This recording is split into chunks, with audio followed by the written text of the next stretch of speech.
Let's take you to the National Assembly, where the Economic and Financial Crimes Commission has denied claims that its officers received a 15 million naira bribe from Idris Okuneye, known as Bobrisky, to drop the money laundering charges.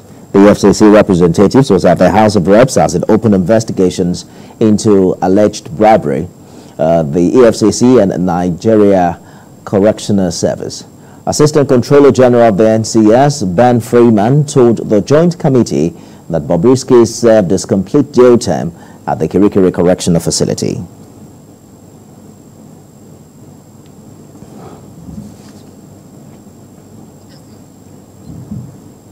But Martin Zosei, popularly called Very Dark Man, was also summoned to the Joint Committee hearing, where he initially refused to speak on the audio in circulation, but eventually apologized to Senior Advocate of Nigeria, Femi Falana. The lawmakers insisted on the appearance of Bobrisky, as his lawyer informed the House that his client is sick.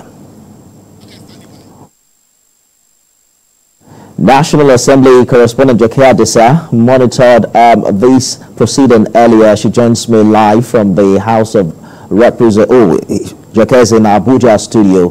Very interesting development. Both agencies of government are now denying content of that audio. How did it go today?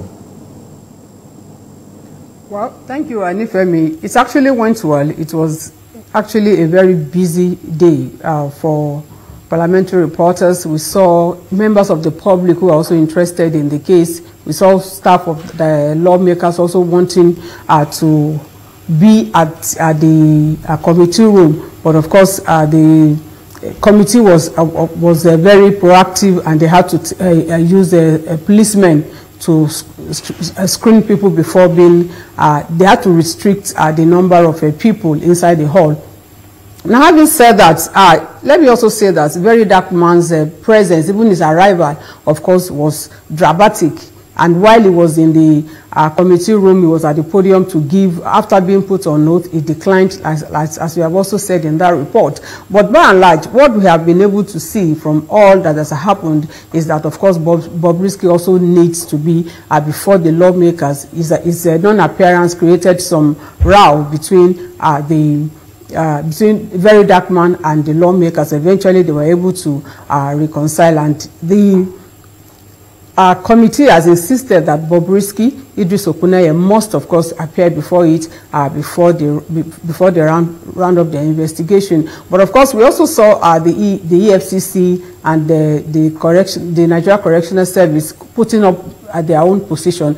Their positions as far as those allegations were concerned. But while they also insisted that they were professional in their doings, a Very Dark Man is also saying that the video the audio over which Bobrisky had sued him for 1 billion naira is authentic, is genuine, and that he still has more, and that what he has been doing is what he has done is to do a piecemeal release, and that if the matter gets, of course, deeper, he will release more. He will release more of the audio in his possession. So of course, I'm sure Nigerians will want to hear from Idris Okuneye, aka Bobrisky, to also come and state his own side of the story. And it is then that, of course, they will be able to make deductions and see where the truth lies and where the lie is.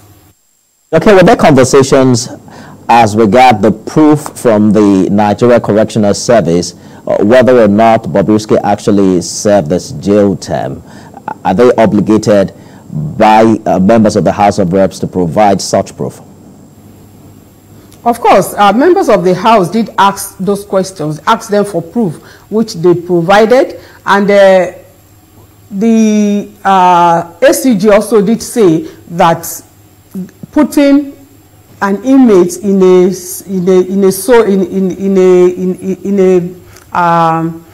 solitary cell, of course, is also recognized by the law establishing the service, and so they were able to do that. But one question they were not able to answer was the plastic chairs, 12 plastic chairs that were said to have been provided by Bobrisky's relatives, where those chairs are as at when they were asking, because the ACG did say that when he saw the chairs, he ordered that they be removed outside of the service. But some of the lawmakers say even as at that moment that they were carrying out these investigations, the chairs are still with the service. This is still at the reception of the service.